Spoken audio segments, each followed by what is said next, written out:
Hey everybody, so just a quick video. Been trying to make some terrain out of Foamcore. So this is a design I just did and ran on the machine. So it didn't quite go through the paper, but that's okay. I'm going to punch that out with a razor blade and then we'll come back to see what else we got. Alright? So it's not quite practical yet. I'm going to have to set my distance a little bit deeper to cut through the paper, because even trying to cut through the paper is time consuming to cut these parts out, you know. So I got all these little parts here that I have to cut out with the X-Acto blade. I tried using alcohol on the side and then peeling it, and that kind of works, but of course it'll leave like a rough texture. But like I said, all that was left on the board is just, you can't see through it, but I mean all that's left is the paper. I cut through the whole foam core, I just didn't cut through the paper on the bottom. So if I just peel the paper off, then all these parts will come out. But then I'd have to make a spray solution to spray on the other side and peel that backing off. So we'll see. More to come.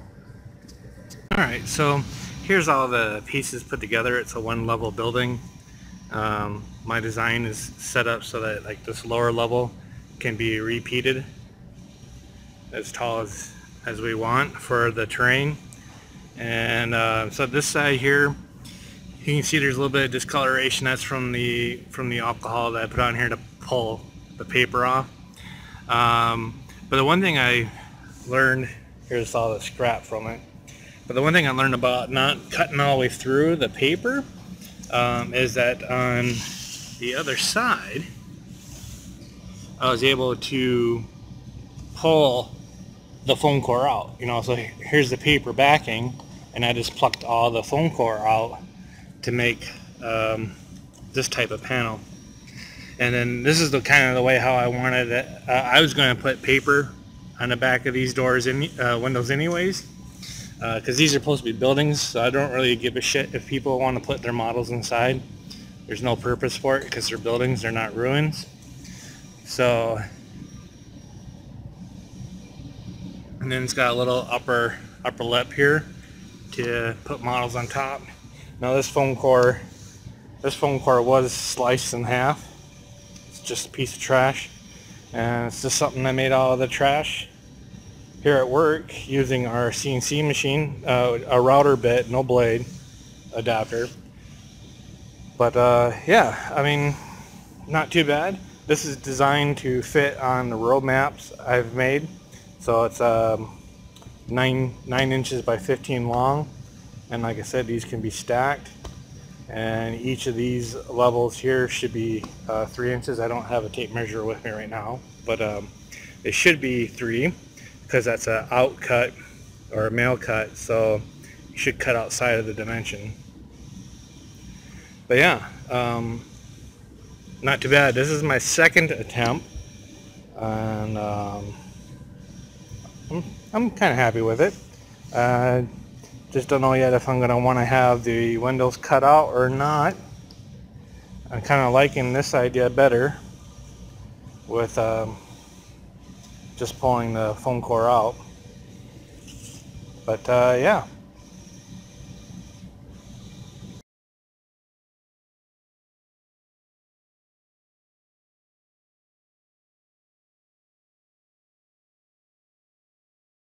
Alright, so the lighting is poor, but this is my first attempt trying to do the building design, and so again, this is another piece of trash that would have been thrown away from work.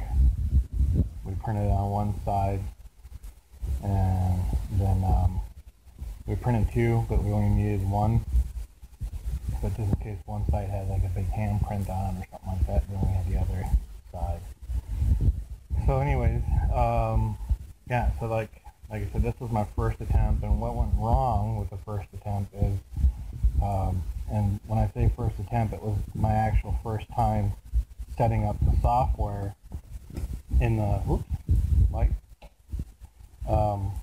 was the actual first time setting up the software to cut the material and actually using the CNC machine. And so what happened here is the one problem was is that it didn't go in at all. It's like I think all I did is just cut the paper, and that was pretty much it. Everything else did not get cut. So at least in my second attempt, I cut through the first layer of the paper and I cut through all the material, but I didn't cut through the second layer of the paper. So yeah, and this, if it had worked right the first time, I would have had 1, 2, 3, 4. I think it was like 4 levels. Here's part of one that I was cutting out. Since the pattern's in there, I'm just cutting it out by hand. Cutting it by hand really doesn't look much different than the routed part. The other part that I noticed for cutting is like, so here you see the hand cut pieces and these notches are tighter. And what happened with the router, this second time, now I'm thinking, so I think I did, because these look about right for the cut, and I didn't have to do much as far as for shaping that. So I think what happened with the second attempt with the building, I'm going to pause here. So this is the roof of the building, and I'll take the wall out. You can see here what happened is that the second time I did it, I did not tell the machine to cut the inside of the box, and ended up cutting the outside of the box. So I did a whole outside cut for the whole entire piece on the second attempt. I must not have told, could have sworn I had inside cut. It showed inside cut as far as for the diagram on the software, but I think I must have just had end cut only. So that will have to be something I'll have to keep in mind when I do my third attempt. I think what I might do is I'll take the scrap back from here, from home, and then try to recut it, since I didn't really cut into the material that much. So that should work out fine. Alright, well, so that's my adventure so far in trying to make some Foamcore buildings on the CNC machine. And yeah.